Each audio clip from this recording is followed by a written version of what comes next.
She's sitting across from me, fidgeting with the edge of the contract. Her eyes dart from the bold letters to my face, trying to read whether I'm bluffing. I'm not. If you miss one session, I say, voice flat, you're out. No extensions, no tears, just your bags and the door. She swallows, nods, signs.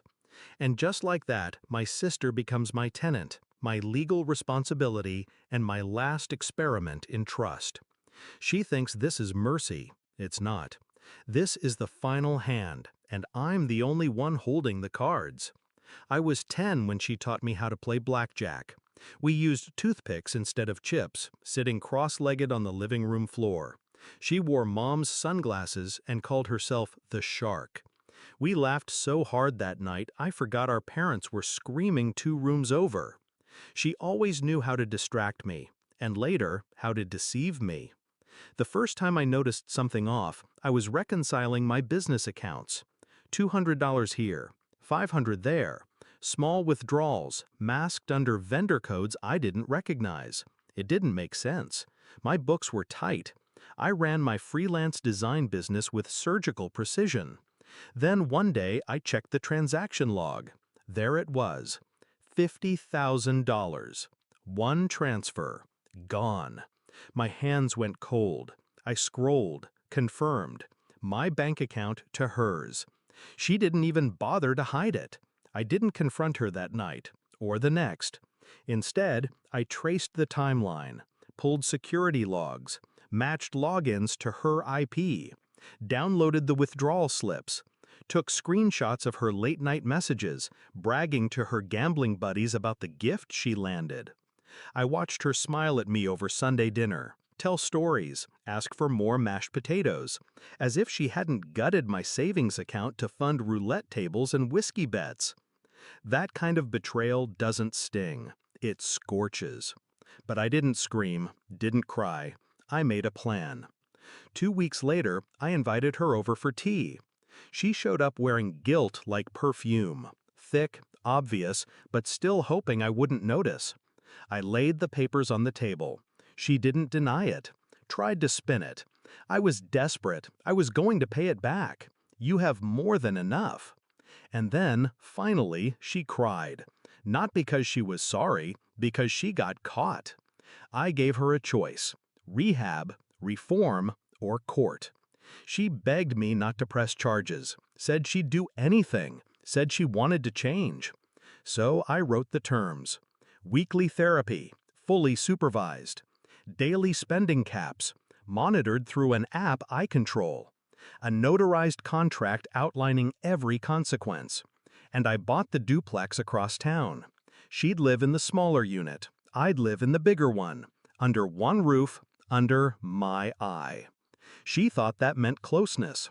What it really meant was containment. The first month, she played the part. Morning check-ins, gambling addiction support group selfies, even journaling like I asked. I watched her carefully.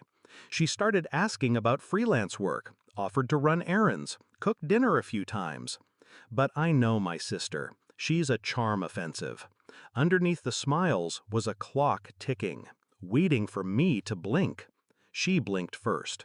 3 months in, I found a new phone under her mattress. It was locked. I didn't need the password. I already had access to her cloud. Casino apps, chat logs, betting slips, all time-stamped, all recent. She thought the contract was just paper.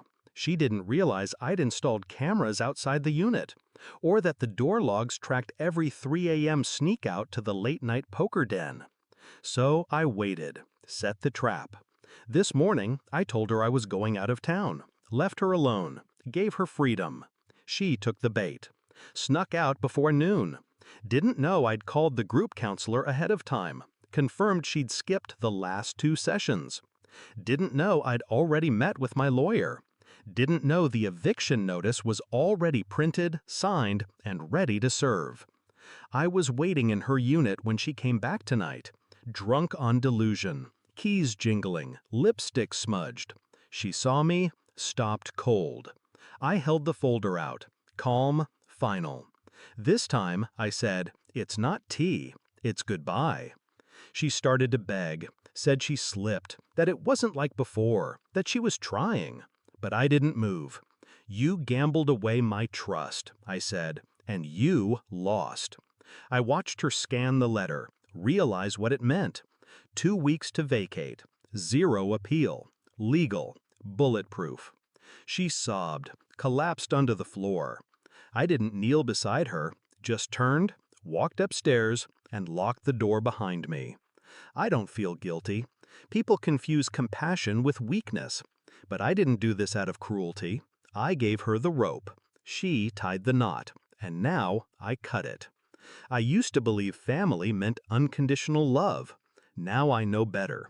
Family is loyalty, accountability, boundaries, and when those are broken, what's left is just a blood-stained contract with no value.